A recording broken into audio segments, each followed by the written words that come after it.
आलम check check करो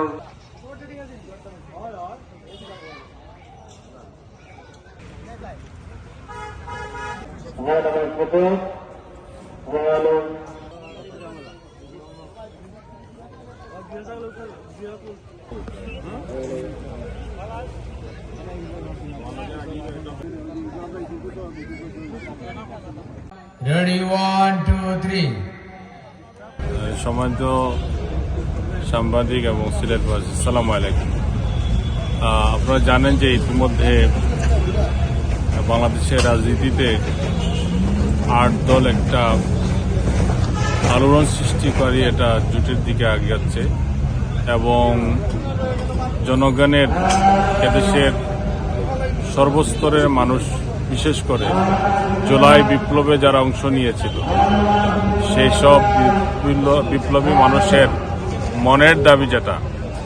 সেটা হলো যে জুলাই সনদ আইনি ভিত্তি দেওয়ার জন্য জাতীয় নির্বাচনের আগেই আমরা বলেছি গণভোট গ্রহণ আয়োজন করা এবং হাসিনা সহ তাদের দোষরদের কার্যকর বিচার আমরা দেখতে চাই। এর পাশাপাশি এই ফ্যাসিস্ট হাসিনাকে যারা দীর্ঘদিন সাপোর্ট দিয়ে তারা টিকিয়ে রেখেছিল সেই সব দল এবং ব্যক্তিকে আমরা বলেছি রাজনীতি ময়দান থেকে তাদেরকে নিষিদ্ধ করতে হবে এবং আমরা বলেছি যে একটা লেভেল প্লেইং ফিল্ড তৈরি করতে হবে যাতে ঐতিহাসিক একটা নির্বাচন হয়, সবার কাছে গ্রহণযোগ্য হয়। এইসব দাবিতে আমরা দীর্ঘদিন ধরে রাজপথে আছি, আন্দোলন করছি। দুর্ভাগ্যজনকভাবে আজকে সরকার মনে হচ্ছে একটা বিশেষ দলের কাছে আত্মসমর্পণ করেছে এবং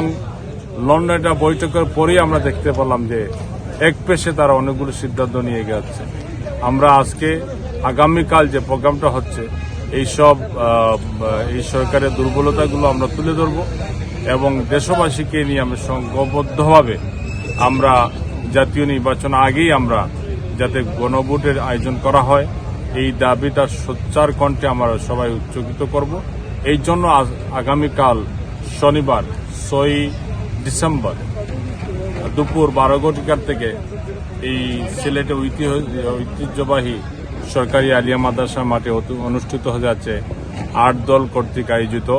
বিভাগীয় সমাবেশ এবং সেই সমাবেশে জাতির উদ্দেশ্যে গুরুত্বপূর্ণ ভূমিকা রাখবেন আগামী বাংলাদেশের স্বপ্নদ্রষ্টা এবং আমরা প্রত্যাশা করি যদি এই জোট ক্ষমতায় যায় আগামী দিনে বাংলাদেশের প্রধানমন্ত্রী সিলেটের কিছু সন্তান জনাব আমির জামাত জনাব ডক্টর শফিকুর রহমান বক্তব্য রাখবেন বাংলাদেশ ইসলামী আন্দোলনের